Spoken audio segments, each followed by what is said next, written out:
Yema yenatiefo akwa bana Afrika sebono yen hyase emfa ema yenatiefo ne ahwefo dia na enra ana empenefo de beto dwa ekiremu ese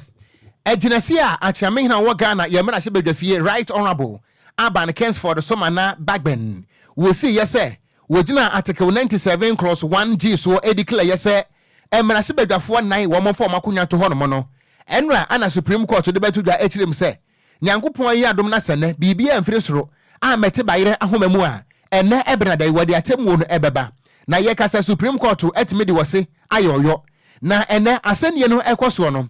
eye atemu afom akomako enson 7 judges ana etena so wobra asenie ne ba ye na kire se atemu no esunsunsanso nyina no ene se wonomo abo asenie no atoagu ne nyina no ene se wonomo ekirem se right honorable Aban Kensford Somana Bagben woni to me say obetimi ediclan konyama akomako enai vacant ya eno nti no decision no ekoye 5-2 eye atemuafo enson no emu mienu pe aneka se dabi Supreme Court no eni to me say obetumi edetabo atu Speaker of Parliament so nanso no majority carries the vote nti ye kasa yi atemuafo makomako enum 5 essay yemo Supreme Court ana say yemo Supreme Court abaso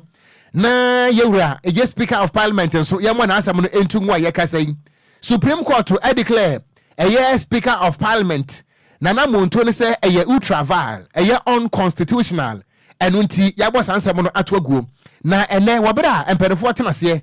e wo me pacho Supreme Court no ana wo my Ghana wotemuafo pani Chief Justice Yema me Gertrude Araba Tokunu wodi to da ana wo kiremu ese ejinasie no a Speaker of Parliament esi ye no se bieburu se bianyado emu ye hatu se makuofo duku enu nti Supreme Court entumi emfa enya dwuma nanso ye maame eye Chief Justice ekirem se Nyankopon eyadoma wachina eye wukuada November bosom de toso edumiasa no wo mo de nkirekire mu beba de enti a wono mo ebo Supreme Court ana se wono mo ebo Speaker of Parliament no na asem no etugu babie na se Ghana fo nyina beka ye a October bosom etwa mu nda na toso enson edunson ana right honorable Aban Kensford Somana Bagben wogina so wo bra eye petition every year Haruna Idruso ekọ yese emrahye badwafo makomako enan honorable Peter Yawkwache aka ana wote so se NDC emrahye badwani ewo Amenfi Central wadi to dwa se ono wokọ independent sadan so ana Andrews amwako asiama wo emrahye badwani ema NPP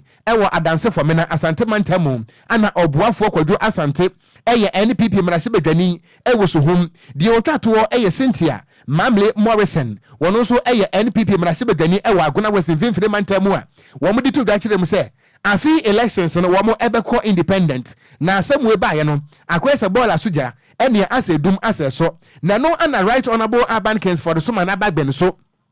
wogina wo my Ghana article 97 no eso ana wo declare yese se musemo nko biem na se mbekọ independent dia Ghana amrapon no se eba na sana fo akonya eto ho na no nekoye nsempie no a ene atemuo aba abepie se Supreme Court a judges makomako enum se Speaker of Parliament Aban Bagben eni to me say wode sa atemu ne eba ene ye kasai Supreme Court asa rule etia speaker biemu a aye pinso na mom yenko Supreme Court dem ho ene wobra na atemu ne eto form no say ande sikoye Hello, my ladies, please the court. Godfrey Yeboah Dami Yatenjura, appearing with Alfred Tia Yeboah, Deputy Attenjura, Miss Dana Asnabadapa, Deputy Attenjura, Dr. Sylvia Absu, Chief State Attorney, and Miss Victoria Adoti, State Attorney. Principal State Attorney. Chief State Attorney. Chief State Attorney. I'm sorry for and Victoria, Miss Victoria Adoti. Adoti, State Attorney. By court. In a majority decision of 5-2, Lovelace Johnson JSC and Amadou Tanko JSC dissenting on the issue of jurisdiction, the plaintiff's action succeeds. The full reasons and orders of the court shall be filed with the registrar by close of day tomorrow, 13th November 2024. This is the judgment of the court. All rise. Enti ebusuyan we no eyesani atemu no esikoye ene ewo Supreme Court dem ho no a bomode sa obeba ye Facebook no eso DLFM 106.9 enu nti asam no ne tenten ene ne tietia ene se Supreme Court edi atemu aba akirem se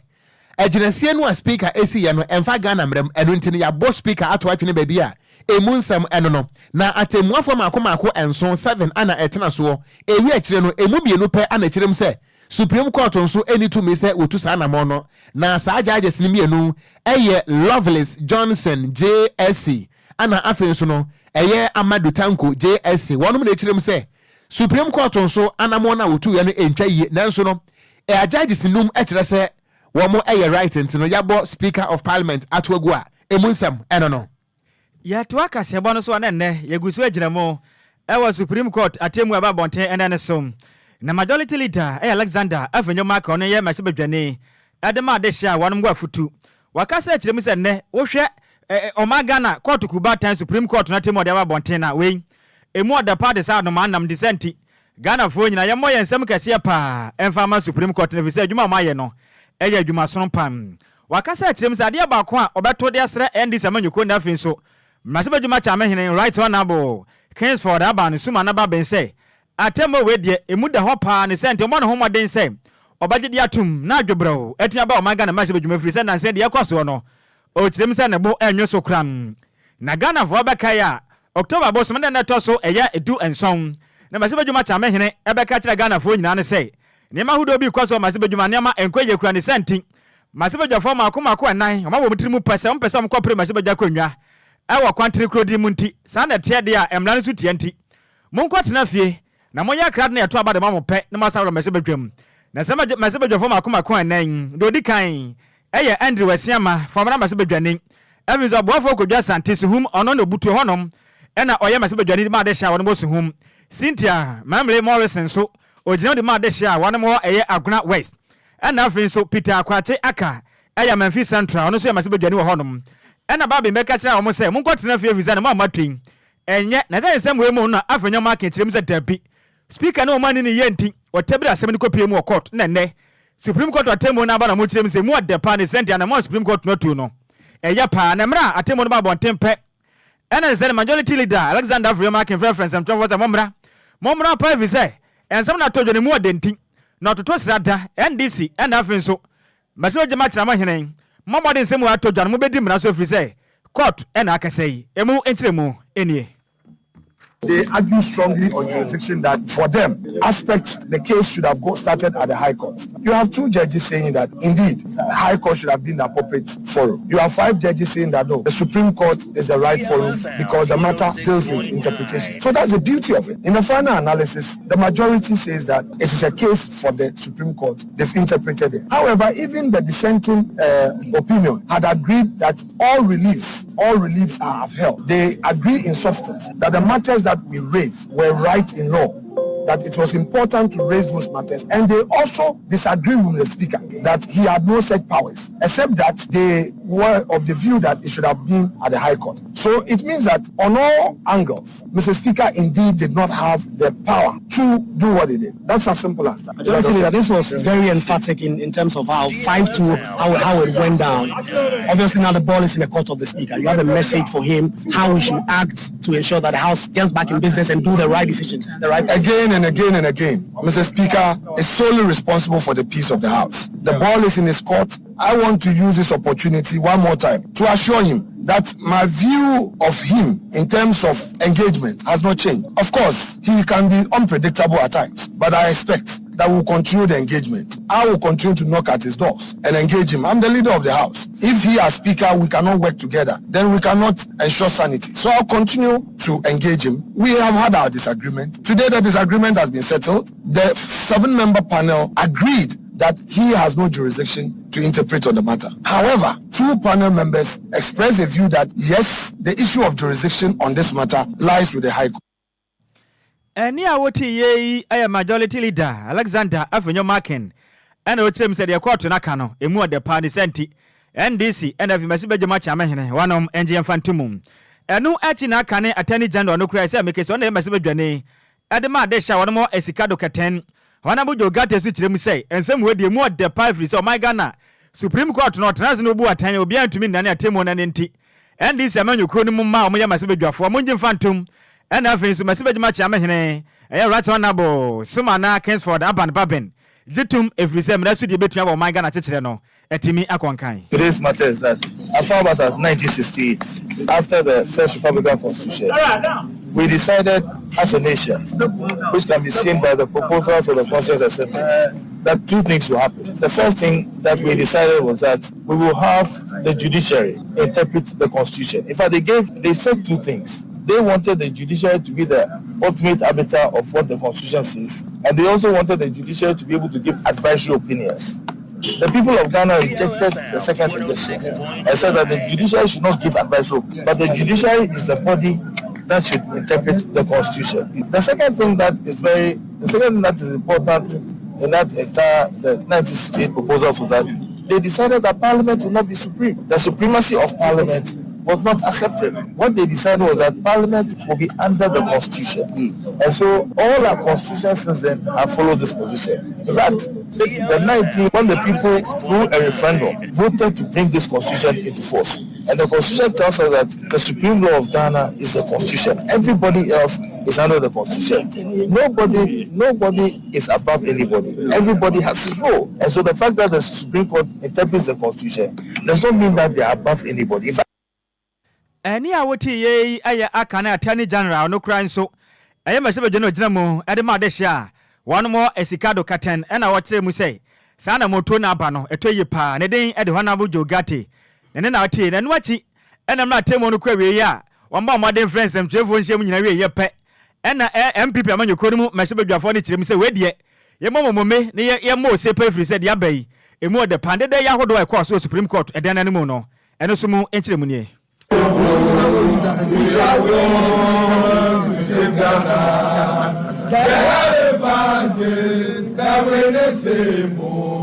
We are one to save Ghana. We have one to save Ghana. We have one to save Ghana. The elephant is that we the same. We have one to save Ghana.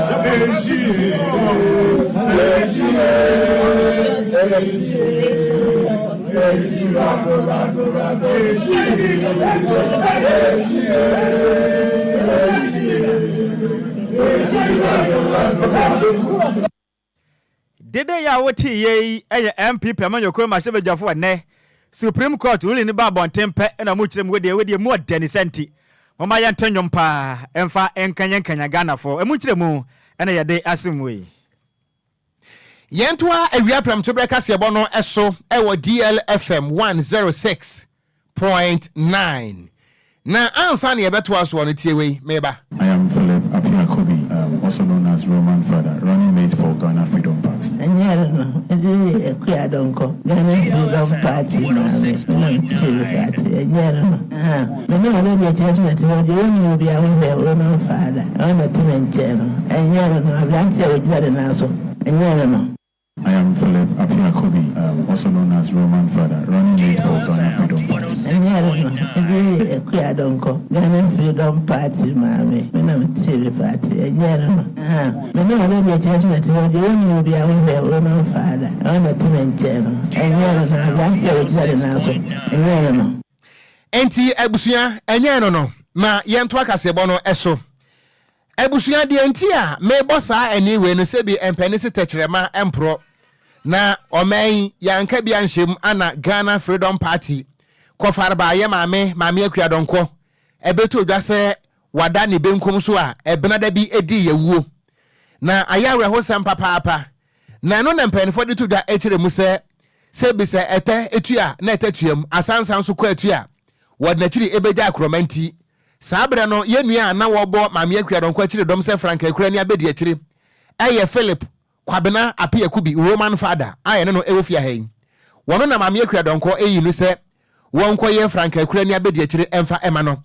na mame no wobra a woto fom a wo frantoma ne tintim no ana Ghana Freedom Party amanyoko no yenhye se bio se mame no eni hono mo a amanyoko ndie atiase no nti ehu behia se wono mo eso Roman Father eye Philip kwabena apia kubi nensa na wono ekokosie mame akuadonko anamu na okokwapre eye dibre no se mampani ewo Ghana Freedom Party amanyoko no emu na abusua ebasa no na eche se enkrata asem bi nso ebetimi akoso ewo yisi nso wo mo hyehyeye mu na ene awia yi de abeto form no enye de amanebo a efiri electoral commission ho no mo eba ekire se electoral commission ekire se yenua eye Philip Kwabena apia kubi Roman father wono mo disqualify no se wontimi enyina se enipa ayento no so aba se president emfa ema Ghana Freedom Party ayeka sei wono mo disqualify Roman father se wono mo ema ne nkobiem efiri se enhyehyeye ne enkrata sembi entimi ankoyie ewo wono mo enkrata emu na ene awia yi wobra eye meeting kakra ekoso no ana ye maami Jen adokwe mensa awono ana woye dwamtrende ma electoral commission no wo friend sam trofo nhyam no de to dwa na wo kirem ese efiti bra ye nua Roman father wone enkrata ne ba ya obe file na busua oba ye Facebook no so a wo bra na Roman father all file nomination no ewo EC headquarters no eno ana ohunu no na uhwe video no mu a ohunu se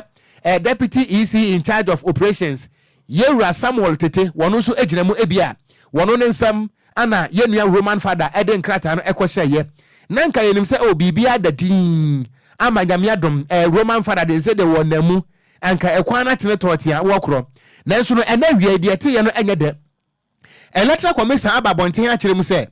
wo mo bia Roman father nkrata no mu ehunu se eniema bi wo ho no mu a oboni kan se irregularities ene discrepancies bi wo ho no mu a wo mo atimi ehunu se enkoyie enu nte no wo mo electoral commission no wo mo antimi embu wo mo ani nguso enhwe emasanfom so no Roman father antimi mfamu amfa megina nte no ye ka say wo mo atimi disqualify Roman father we no eye asempa na electoral commission ekirem ese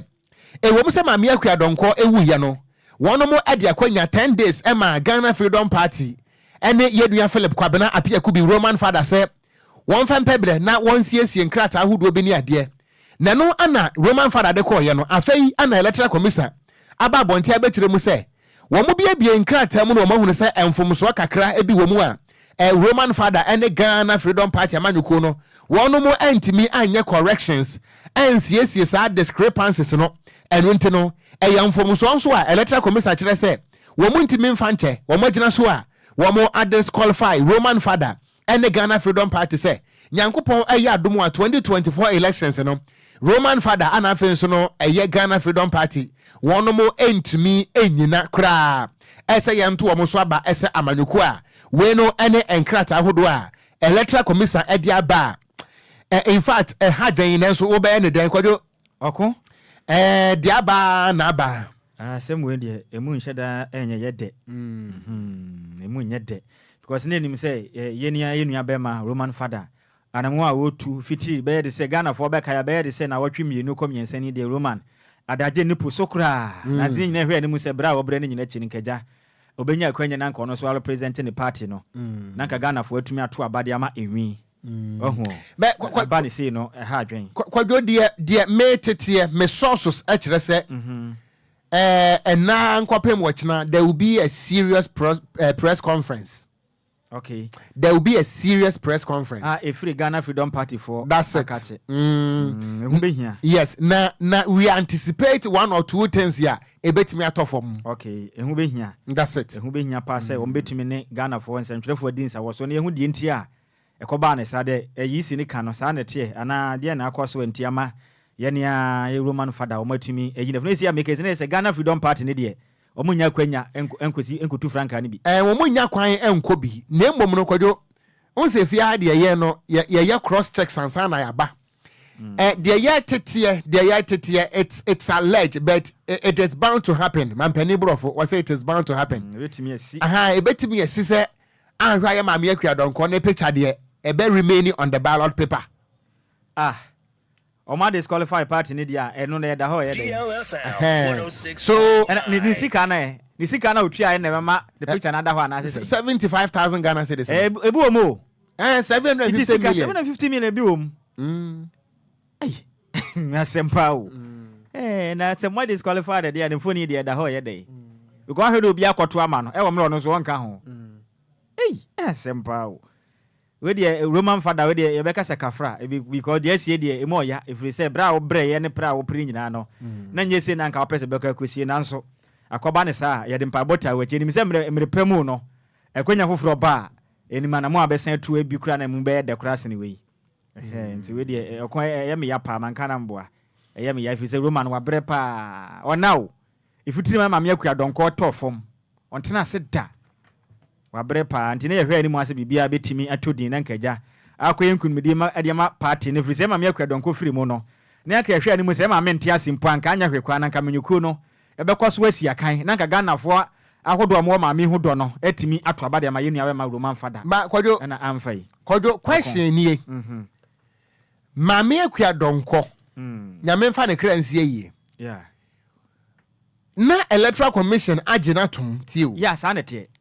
na electoral commission agena tum agene party na tum say 2024 they qualify say omo so bepere ana meboa sanete okon ana electoral commission nkrata mu no Roman father so qualify say we running mate meboa sanete enunti in the records and in the books of electoral commission it is certified say Roman father or your legitimate candidate ana meboa sanete okon a Roman father a legitimate person yagina tum say with me ebo ma me na chire dom say o mampeni ana say Frank Atuni abedi achire sa ana enne ma me no eni ho Kwadwo tiemi o mi tie pa ma me no eni ho me pa cha so wo ye Ghana ni na say wuti a wo ankasafo adwen e kan sem bi electoral commission e kasa na se ka bia we na nya contempt bia Kwadwo okon ana ma me akua donko woni ho wawu nyame mfa ne kransie yi sanete nen candidate no a Mosi wa ye running mate na sabre wo qualify no say nipa no be ye flag bearer dia mosi won qualify ade ba ko a achema adwen kakra e wo ho ne say yenimi se obi obekọ proma mpani akonwa obeyi na bedi akire say onkobo no ne Frank Atumu no okosa nipa ne se ko ba se nipa ne ni ho no ma yemfa ne se yato abade ama obi ye ma me akua donko se wo ho isenka ote ase na nkene wadi obeye ga na mampani na nka woni ho anka Roman father automatically ko ye president that's it ana meboa that's it enti minim kwan ye fast because say na tie de ne efiri na kwan e best say obi e appoint obi so man running mate say nhwem ma pakoso ye if it's a once a Ghana for electoral commission ne beja tum say nipa no qualify no minim hye ne de say ko ba say e bia nipa na appointment na ye ma me akwa don ko de man nti yisi no ankofa vetin bia mu dia fine but say ko ba say ofa yisi nkrata asem dia e ha na kaka na beche ma adwen kaka no Kwadwo yi Kwadwo tie nkomo ya ye boy mi tie pa enipa na ye running mate no wa file tio ebusuan oba ye Facebook no so a Kofi safa video no to so biem when enye obi na ko file ye on behalf of Roman father ida bi ono a eye ono a na ko file ye after the demise of Yema Mekua Donko right sure all file diama yem papa Samuel Tete no e wo yisi headquarters one this is the video but my question ni remain say enipa no one year running mate ne de na qualify na obey running mate obey flag bearer there unqualified obey main candidate ne there unqualified at enti so electoral commission person o mo kire say they accepted Roman father as illegitimate running mate to Ghana Freedom Party ana e hono na me dwen ho a mente ase ntina okon e hono mo ntina me bibisa se ya appoint obi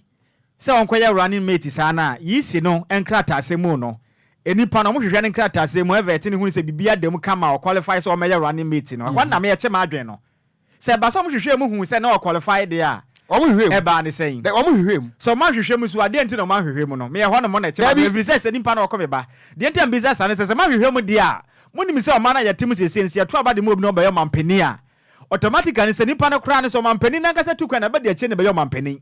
indi ya se nipa no mu hunu se wa sefata o qualify so obedi mampani ansa na magine dia tom nti ehwa kakra no ehwo no ene magine egi tinhia nti ehwo no mentame ho ase ye nti na wonte wo ho ase nti na mebusa bia aboa wo se so at the time wa na Roman father running mate no easy person o kire se na Roman father o illegitimate na so mo gini tu mu ana sesi ni se atemu aba bontin de na sesa no mpese o mo kire yin enti no we no mo fanche kire mu a mapam na bontin DLFM ho kaka na ehia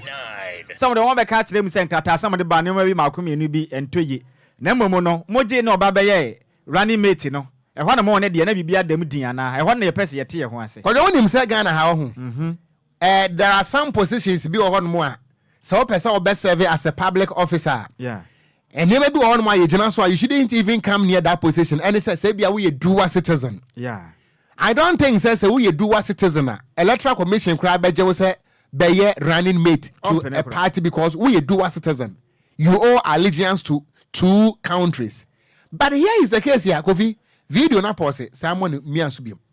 Here is the case here. Any party you running mate to a Kwadwo. Ni di wa electoral commission kratem. Say ni di ni exercise book mo. Kwadwo electoral commission kratem mu. Sanity. Ni di wo mo e kire say Kwadwo e wa legitimate running mate. A friend say Roman father. Na ma mini ni ho. Na Roman no ababe flag bearer there. I know the electoral commission is raising discrepancies. Jesus. Hey, Ghana. I am Philip Okogyeabour, also known as Roman Father, running mate for Ghana Freedom Party. Ghana Freedom Party, mammy. When I'm TV party, and already judgment, you be a Roman Father. I'm a Tim channel, and Enti Kwadwo ye bought here for amane say press conference na Ghana Freedom Party be no Ghana for hwanimu amhwe ne mu na say de tie bia nso eto form a DLFM ha na be dika haya nti obi ani ba bia tie obi antie haya en electoral commission nso asema ya bisa no so ye twen ho anu yie no ehu hia yen ye pese ye tie ase so ate ase ma mo jo ma dwen se bia Roma no firi ha nti na momo no ye pese ye tie ase because ye kwa ye de mo no ebi betumi asi o man mu biem so bi e2 frank azo ko pro mampani di bre na se ko ba se ne running mate no ne nkrata asem na muhwehwe mu anzo qualify wie na se ko ba se nimpa ne ni ho na be de ache ni begina na se ne nkrata asem na ode ba ne bibia eno ano san de ba na mo kire ne se o qualify de ho ne de o ma kire mu ye de ntie ma na ko ba sa na Ghana fo ntie ho ase titru any DLFM fo ne ye ntie ho ase ana se de nipa bi adwene se ye wo unanimous esi no easy one say unanimous easy ana ehone de but I think say Ghanaians have more questions to ask. Yeah, maybe sir. Because if the person is illegitimate, only mean quiet running mate. So how come the same person has become the flag bearer, then discrepancies issues? Anyway, could you enter so na actually be home come ako yento akase bono to free Ghana Freedom Party manyo na kache na yemfi ani van kire mo Ghana Highway Authority mpanifu akache na esi ameke se Ghana akoya hodo yeyi ni krom ha se ne bedu baabi no nyina betwa sensanje free se nansen abaje nta o my Ghana mu kire mu se eye Ghana Highway Authority mpanifu a wonom de omdwuma kire mu se aban no nam kwati kwan bi so a wonom ene nye ho nti ene do ya meke se eye brada obubobo so de to so du mienu emfi mpim ene do ni nan mu amu kire mu zama akotena fie enya de o meya adwuma free se kwan bi abade o nam so no enya de awonom bo adwoso kram ene ebiza mpanifu se na mo de ntina mutu sa na mo no wo kire mu se ne wo mo aka kire aban se wonom ehia jeze ne eye National Road Authority for Onom Act 2024 Act 1118 no mu hia pa vi betuna wo mdwuma de omudi no eniama atimi akonka na so makasa akasa mu kire mu se nya de aban watu sa na mo no aviza mu kire mu se omo hia se omo adwuma yekonu mu mpanimfo baako mako mie no mu ye key officials baako eye engineer IK Mensa onno ye chairman Edema Ghana Highway Authority na mu kire mu se omo ne homade se odine dibere bato no mo apa bia kwatere fi se adwuma dia wodie no enso ani ye kran omo so sa kire mu se Chief Executive Officer Edema National Road Safety Authority no ono so ne the engineer Collins B eye Donko ono so fa ne dwuma dia mfanto officer ono so wasapam na mpefo kire mu se sa ne mpere mako mieni we nso saban ampa mo no ma omo nto ankoso nya adwuma free so mo tete mo fa ho de su pa wa adwuma na wo mo yenim na sa se we mo no ene se amekese no insansafo ene chairman Edema Ghana Highway Authority one mo ka senior no eye noble eye Yosroku edi nkoma na yebisa ne se senior sanse mo ya to dwa no dia pa na ha mo na dia pa na hye mo bunti a mo ka sei mo kire mu sei mo ka kokko tena fia mo nya adwuma no na German sense of twetwe nkomo emu enchire mu enie details of the strike action, the reason, ungranted demands, start dates Tuesday the 12th of November 2024, that is tomorrow. Duration indefinite. But from here we'll go and present our letter, and we are saying that we don't have any dealing with the ministry, so the ministry cannot invite us for negotiation. Ni a woti ye oyo penipon ye chairman e de Ghana Highway Authority Workers Union no. Ne den e de Noble eye yesroku no wachire me se sa na motu aba ne tuo no. Wachese na adwenje oye kire mbekọ so aye. Emu kire mo ene ye de asomwe. Ye nto akasebo no so ana ye kọ Asante Mantemo. Na se Ghana fo beka ya na wotwe a etwa mo no ana ye de esom ye natiefo se abamu abi a wanya mfinhia edu ensia. Ne den e de Dennis Owusu Ansa. Na wone emaiwa miensa bi akwa akwanyament me ho ase argument bi ewo Anwraga Kumase ofori kurom ama ewi akire no emaiwa no mom atimi atwese kan e de awo abamu 16 years ne yam akunu a aya areho sempa na asam ne ba ya na kwakopiem ewo asemdibia court nanso no abusuafo babonten ekirem se ekwan a asa court no atwetwe etwene nase ewo asenie ne ho no wo modwene ho a wo monte ase kura na eye Dennis Owusu Ansan 16 years a chesa fe ne wawie junior high bia nanka abata ne abusuampo boaboam ho se wo mode akwadai ebeko senior high na eno ana ne maame a fe ne se Stella Frimpong ekirem se saada no a ye wo ne ba ne se kan adwo no na waboa no nyina wie mpo ade akwada no eba beko school ana wote se emayiwa bi akwakwo ne se kan a aya reho sempa na wo kirem se bepem ne efiti bra asam ne kopie mu ewoye Askwa District Court no asa asenie no atwetwe na asia ama wo modwene ho a wo monte ase nto mbesre pa se atamwo no enkwa hyewhyew se na be ya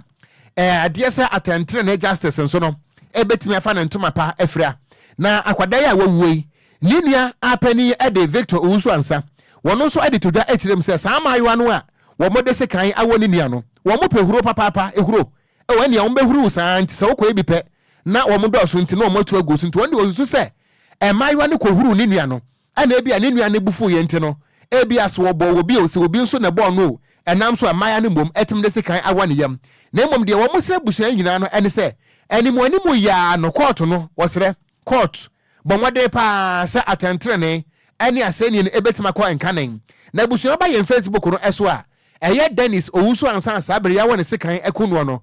behwe ne maame video no wo behwe ne maame a esu maame yisu pa nya asam ketwa wo batan hiani wa enne watimi ahwe ne ba ama ne ba awie JSS na yede ne beko SS no yese yeda so de ya emayiwa nketua enye be ma na wo ba se kan oba mom ana etima fa se kan awo akwada ne yamokunu a ayaya pa behwe se ne obatan wo siti nisuo wo Facebook no so na behwe se de akwada papa nso wo timi kan nisuo fra enye de nanso munsam enie. We are looking for justice. We are looking for justice for our brother and our everything, because the child who has passed away is not troublesome. That we will say that maybe his troubled nature has resulted into the death. So all that we are seeking is justice. We know that the court is a committed court of jurisdiction, so we pray that the court will grant us justice. I heard that one of the suspects has been granted bail from the police station. So I called the CID and the CID confirmed that one of the ladies has been granted bail. So I saw her mother this morning, and the CID has assured me that when the court needs her, they will bring her in. Enti ebusuani ayeti yei eye Victor Owusu Ansa nenu akuma ene Dennis Owusu Ansa abetodwa se allegedly emayiwa miensa awone se kan akunu a ebusuano ekirem se wono mo esre se atentre na emra firi se court no twetwe na ase a wodwene ho a wonte ase ye to akase bo no so ane ye bo ade awura mu apomodie mu na presidential advisor on health Dr. Anthony Nsiasare wakase ekirem se ne Ghana man penin na adedanko Akufo-Addo bo no homodi nye paso betimi abo memo we na ekoso no o man Ghana de shedu ba bia na o manya kidney failure no nso diocese a mokoda so no ne board nti o man penin be de Dr. Mahmoud Bawumia e de she pa ba se yankopɔ ya adoma o penin abus me de nim de di kampe e ba be ye free o man mukita o man Ghana has insurance no e betimi akwaya sabe a monkwankopie kapreba na that same we mo no Dr. Nsiasare echirim se we ya na mompa every say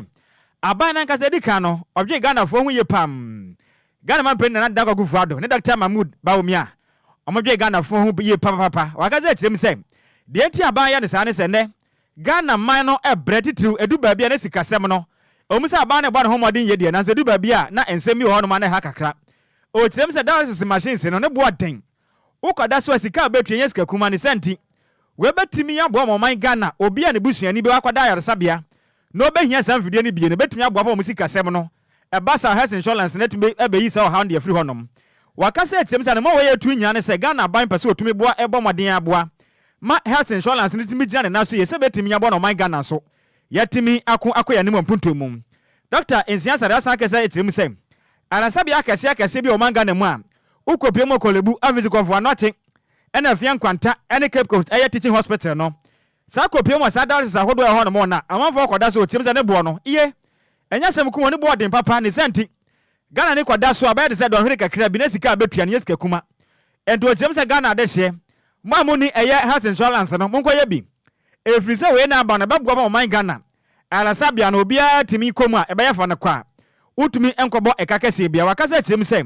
wo mekoso ba man Ghana pomuden etimi akonkan yipam Dr. Attorney Insiansa Jemre there was a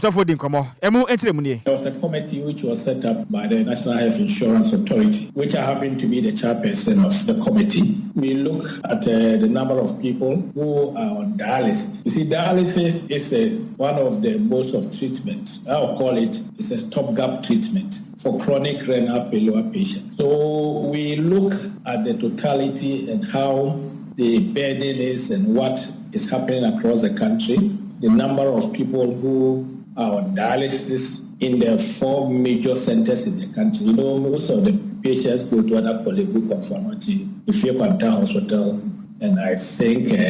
Cape Coast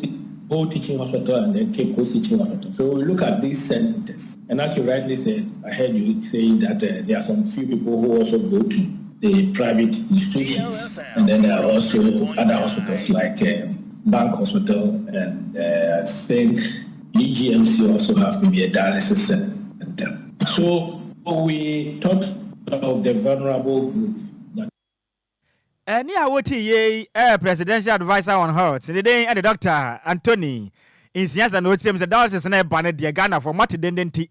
Well winning health insurance card no, but madina ko pe free say free na ekọ. Wunya kidney failure wa hwe akapre. Untimi entwabi emu nkyeremu ene yede asumwe yento akase ebono eso ana ye body awramu ewo NDC chiniye kese amanyoko no emu a na ye ko enfefe mantamu na kane mampane John Dramani Mahama a ye kase wono ana wotu franka asa abonto apreto me se mampane no wode ento abo akwakopiem ewo enfefe mantamu a ye kase yi heman lower denchira empotem ho eho ana wonam na wobra kane mampane John Dramani Mahama wogina simpie ni apaso a wokasa na wochirem ese ebra na wono wate so se mampene no wo ma akoko akuafo wo mo ne gye ya sese bia kwada yeti ne motoam na wochiremu ese ene eba wo ya asase ye fertilizer no a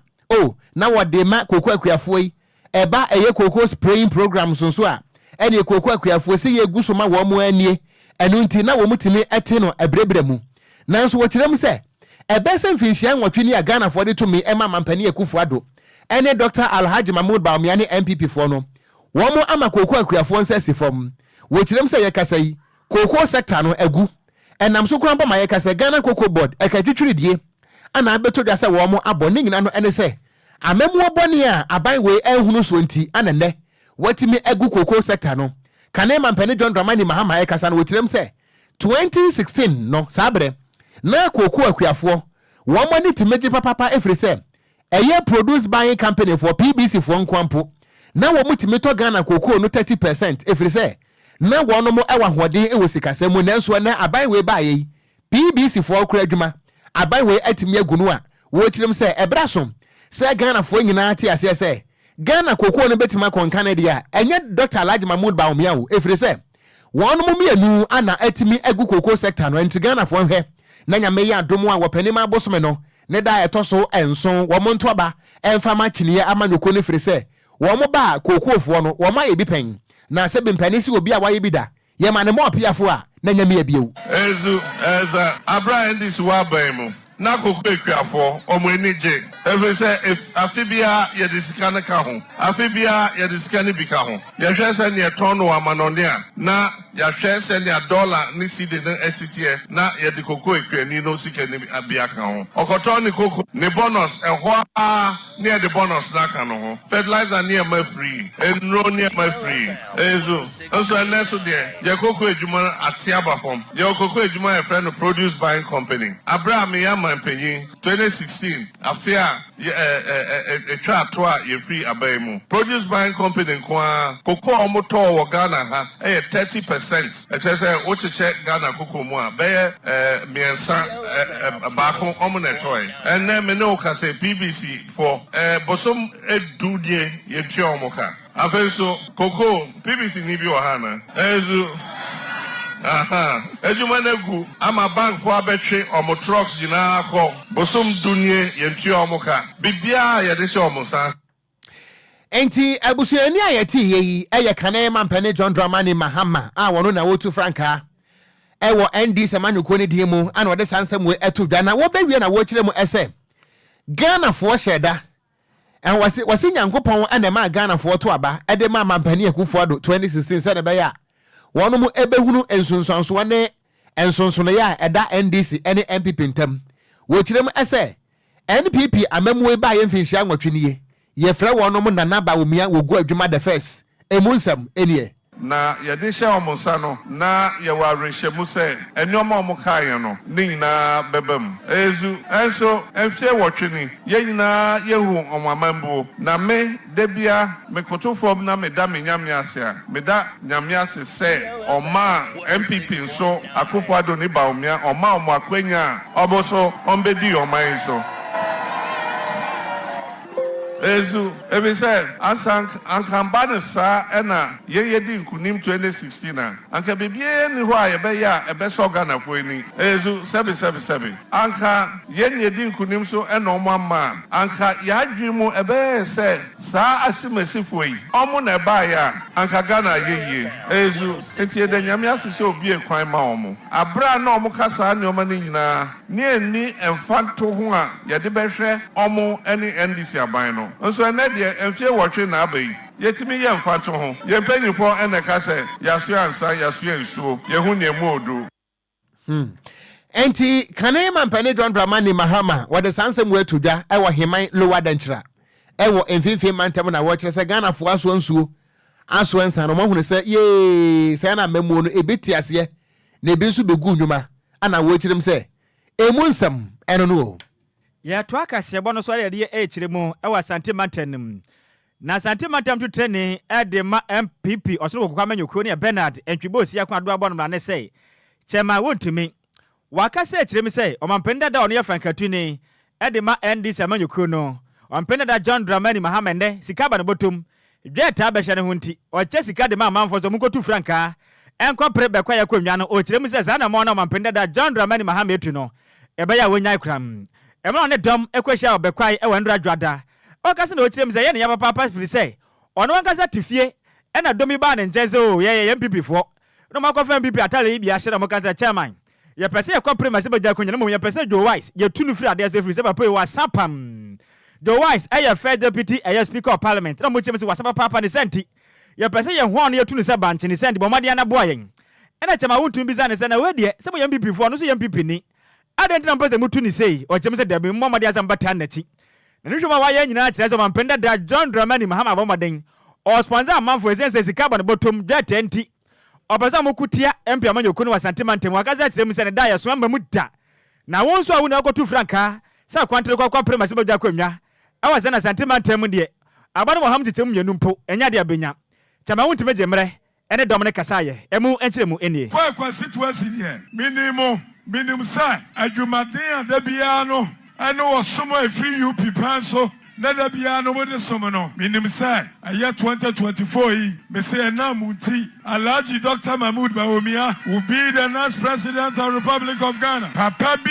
asori wo kromo ha say na papa no otimidi the picture no the MPP colors no the aye posters na waye no say wo MPP abua sa papa yi mi wo mi fie ana wone kwabra nyame omo ba mi fie oba wone snap ni sika ana wone bra mi sa bra na ewura Joe Wise wo ho no yemfa obra mi sika obra mi bride se menye ni entu Joe Wise ana bebi sa ne say papa yi se wutu Joe Wise a e de pa na obetimi de abra manse Joe Wise, where your Right Honorable First Deputy Speaker of Parliament, Eti Dabi Jai, Nebra Betty Joe Wise, Mekayana, Wantie, and Oko Independent. I had 2020, no, Papa no. Abura wo ye our constituency way Mr. Mumutie Obibia Oko Independent our Santimi Piano Aya John Mahama Wama 77 Wama Usa Barrier winning the one touch it is John Mahama no Maba Besia say ya vote to no sobatinti Anna John Mahama Mo Musika it's Mushamwa Omani and this four candidates for no and Omuya meeting Omani and this for no and Omuya meeting Namese Mutia Moka Janisa the governor of Ashanti, I mean Bakwai, the governor of Ashanti, I mean Ashanti, Nameka Sanisa, Saba say Sayato, not Minya 2% to Kuranoa, Osremi, so Betia Futua, so Betia Futua, on Fajra Mahama, Sika San Command back, Jomahama Sikanoa Wajiano, on Fan Command back, because one winning that, one winning China, one winning that, one winning China, Jomahama so, one winning that, one winning China, it's a Jomahama. Any awuti ye Ashanti regional chairman Edema MPP or Suluko Kwame Yokuno Bernard entry bosi akwadwa bonam na ne say chairman won to me and out is any buafu pevri say osusu so mampenda da John Dramani Mahama Chechi sika Edim Benin Pabi so mko conventia wonom ewo Ashanti region emu kiremu na yade asumwe Kwadwo Nhyiraba o. Yere pa fi wenya sem kuma. Na me picture bi na me dia makofi ho. Na kofi de atoso. Ageta na. O de mama infanto so. So say amanyo samo ne de sa na be ko visa fi we no. Ghana fo nyina me se yankopon ya do pani mabo so me de atoso nson ye kwa akoto aba. Enti we ya ne den. E ho nsema na nam montene so. Na fi we de be yire sesra. Ebe hu on. Say Ghana nde onum say ye te say sabe tafra hwe ase no. Emutu a ebeda na yesa ne te emutu etwanya ko ya de den ye hwe ani mu senka ye hwe ani mu senka ja Roman father be qualify na ka ya to abaya ma no eno ana na ka Ghana fo agye nkwa nyina no no ene enim de free sabe esuru betwa bayira huma bayira mu akese ne ye tete ansem emu nya den ya disqualify Roman masa ka Ghana agye nkwa ne Roman fi say one na nwi woni tiri anko betunya bo na Ghana akọ nanim na sa fe dia elections na ye kọ no ye se hwenwin se mu yi Roman free opa na eni da so ba kopa aka yi abrante ba ko na wo mu o de still a Ghana fo kwa o mu hwenwin enwi anadan se otuti enwi dia se afi ba kura ka kire me se ndi enwi na sa se ne de nya afi wanya enwi a wonto aba enwi na ko de enwi na